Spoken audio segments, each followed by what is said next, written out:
Hello friends, कैसे हैं आप सब। आई होप आप सभी ठीक होंगे और स्वागत है आप सबका डेल्टा फार्मेसी क्लासेस में। और हम लोग माइक्रोबायोलॉजी की यूनिट नंबर फर्स्ट पढ़ रहे थे। आज हम पढ़ेंगे फिजिकल पैरामीटर्स जो कि हमारे क्या है बैक्टीरिया की ग्रोथ के लिए जो है और रिक्वायर्ड होते हैं, जो कहीं ना कहीं हमारी क्या है बैक्टीरिया की ग्रोथ को इफेक्ट करते हैं और कहीं ना कहीं क्या है नेसेसरी है बैक्टीरिया की ग्रोथ के लिए। तो इनमें नंबर फर्स्ट आता है temperature. Number first is temperature.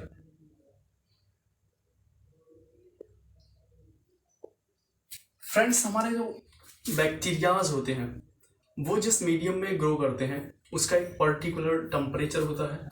उस टेम्परेचर को हम सेट करते हैं उस बैक्टीरिया की ग्रोथ के लिए जो रिक्वायर्ड टेम्परेचर होता है उस टेम्परेचर पे। तो हमारे जो बैक्टीरियाज होते हैं वो हमारे क्या है टेम्परेचर के बेसिस पे भी क्या है कई टाइप्स के होते हैं। जैसे for example on the basis of temperature bacterias are of three types. Number first is psychrophiles. Those bacteria which grow between the temperature 0 to 5 degrees Celsius, 0 to 15 degrees Celsius are called psychrophiles. Some bacteria are those which grow temperature between 25 to 35 degrees Celsius, and some bacteria called thermophiles which grows temperature between 45 to 70 or above.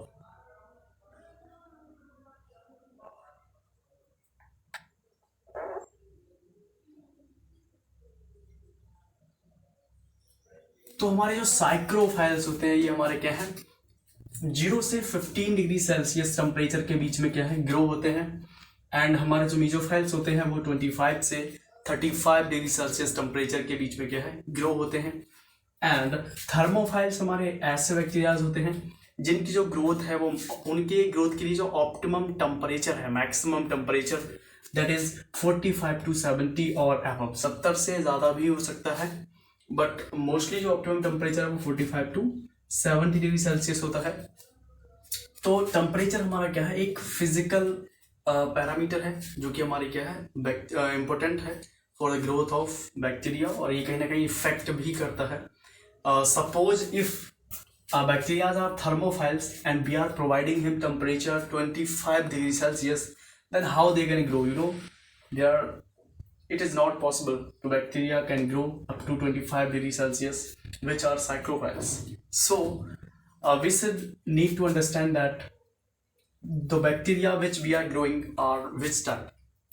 Are thermophiles, mesophiles or psychrophiles? So second one is the most important parameter. Second one, that is pH. Second one is more important parameter is this pH. Everybody knows that what is pH. Potential concentration of hydrogen ion is called pH. is called its pH. pH को हम कैसे major करते हैं? On the basis of H plus ions और hydroxyl ions जो कि हमारे क्या हैं किसी भी सब्सटेंस के अंदर प्रेजेंट होते हैं ऑन डिसोसिएशन वो हमारे H प्लस देते हैं या H माइनस देते हैं, उनके हिसाब से हम जो है pH को मेजर करते हैं। तो कैसे हमारे जो है बैक्टीरियाज के लिए pH इफेक्टिव है?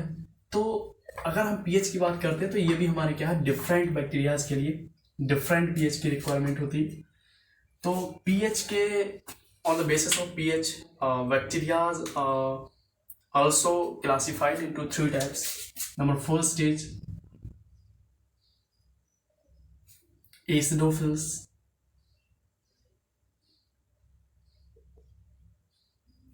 and number second is mesophils,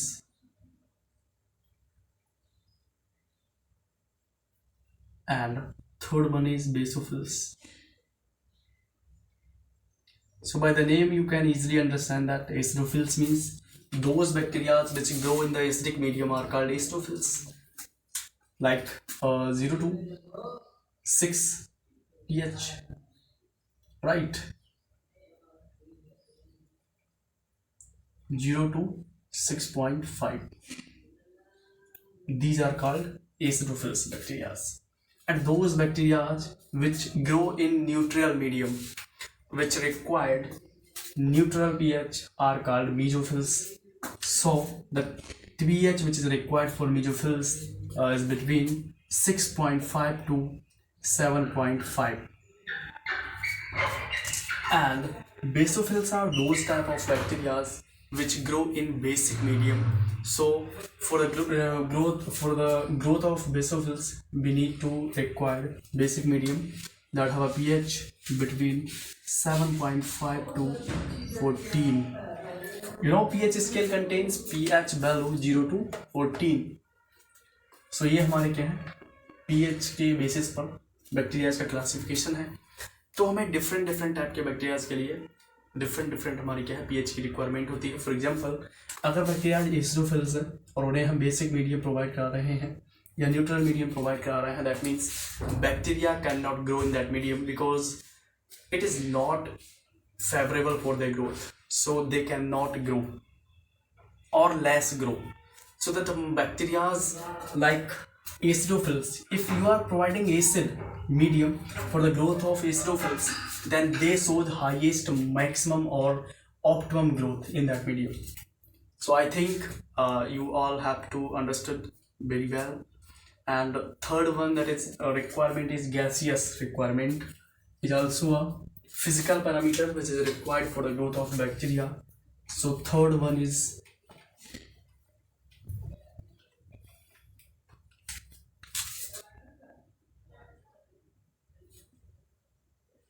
gaseous requirement.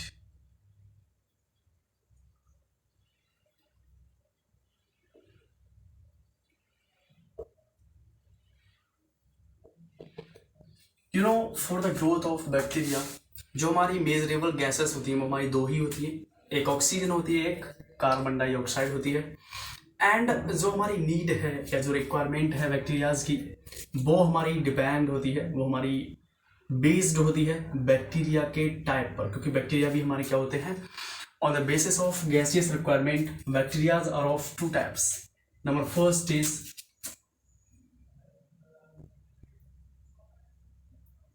aerobic and second one is anaerobic.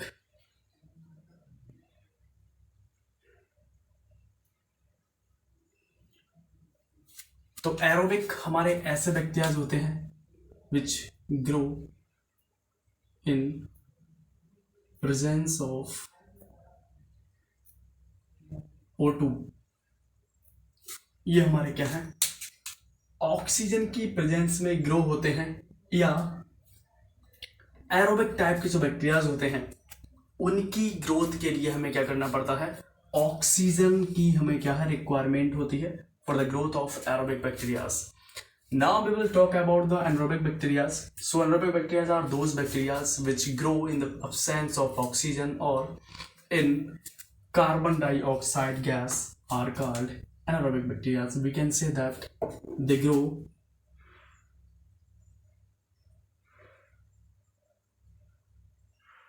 in absence of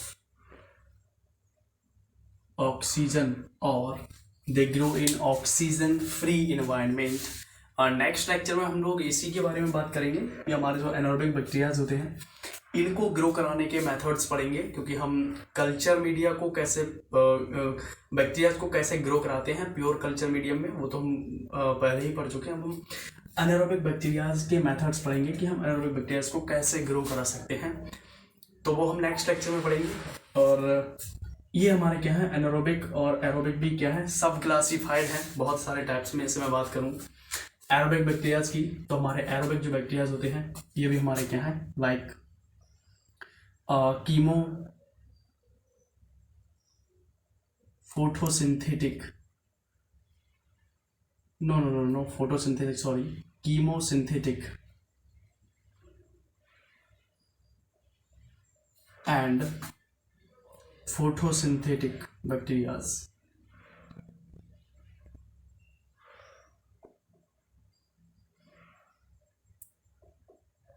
ये कहाँ से आ रहे हैं? ये हमारे सब टाइप्स हैं। सपोज एरोबिक बैक्टीरियाज हैं, तो एरोबिक बैक्टीरियाज हमारे ग्रो तो होते हैं ऑक्सीजन की प्रेजेंस में, लेकिन कुछ बैक्टीरियाज हमारे ऐसे होते हैं जो कैसे होते हैं, और ये कैसे होते हैं? Chemo heterosynthetic bacterias, chemosynthetic heterotrophic bacterias हो गए, हेट्रोट्रॉपिक। देखिए ऐसे बैक्टीरियाज, ये हमारे जो बैक्टीरियाज होते हैं ये दूसरे पर डिपेंड होते हैं, they are depend on host bodies because they obtain their food from host bodies. And किस टाइप का फूड इनके लिए रिक्वायर्ड होता है? ये वर्ड आ रहा है chemo and synthetic. Synthetic means synthesize करना, प्रिपेयर करना, एंड कीमो मीन्स केमिकल, यानी कि ऐसा फूड जो हमारा क्या है ऑर्गेनिक कंपाउंड्स के द्वारा प्रिपेयर्ड होता है। तो उस टाइप के फूड को जो है हमारे जो एरोबिक बैक्टीरियाज होते हैं ये क्या करते हैं? यूज करते हैं। फोटोसिंथेटिक जो बैक्टीरियाज होते हैं ये हमारे क्या होते हैं? सनलाइट के द्वारा क्या है जो है फूड को प्रिपेयर करते हैं। लेकिन अगर फोटोसिंथेटिक हेट्रोट्रॉपिक बैक्टीरियाज हैं तो ये सन का प्रिपेयर्ड फूड तो लेंगे, लेकिन ये क्या लेंगे? होस्ट बॉडीज से लेंगे। एंड अगर ये फोटोसिंथेटिक ऑटोट्रॉपिक बैक्टीरियाज हैं तो ये अपना फूड क्या है स्वयं बनाएंगे, यानी कि they synthesize their own food in the presence of sunlight, right. So ये हमारी क्या है गैसियस रिक्वायरमेंट में मेनली हमारी जो प्रिंसिपल गैसेस वो हमारी कार्बन डाइऑक्साइड और ऑक्सीजन होती है। एंड इसी के बेसिस में हमारे जो बैक्टीरिया हमने क्लासिफिकेशन देखा था। एंड थर्ड हमारी जो रिक्वायरमेंट है that is light. Light is also most important because you know there are many bacteria which are light sensitive, so usually we have need to provide dark medium for the growth of bacteria. So fourth one that is light. देखिए light भी हमारा क्या है कहीं ना कहीं effect करता है हमारी बैक्टीरिया की ग्रोथ के लिए। तो अगर हम जनरली लाइट की बात करते हैं तो हमारे बैक्टीरियाज मोस्टली कुछ बैक्टीरिया ऐसे होते हैं जो हमारे लाइट सेंसिटिव होते हैं, यानी which can not grow in the presence of light. So usually जो फेवरेबल है बैक्टीरिया की ग्रोथ के लिए वो हमारा क्या है डार्क मीडियम है। आप कहीं भी किसी भी डार्क मीडियम में रख दीजिए, बैक्टीरिया आसानी से ग्रो होंगे, ऑप्टिमम ग्रोथ शो करेंगे। तो हमें क्या है लाइट का यूज नहीं करना है बैक्टीरिया की ग्रोथ के लिए। And fourth one that is osmotic concentration.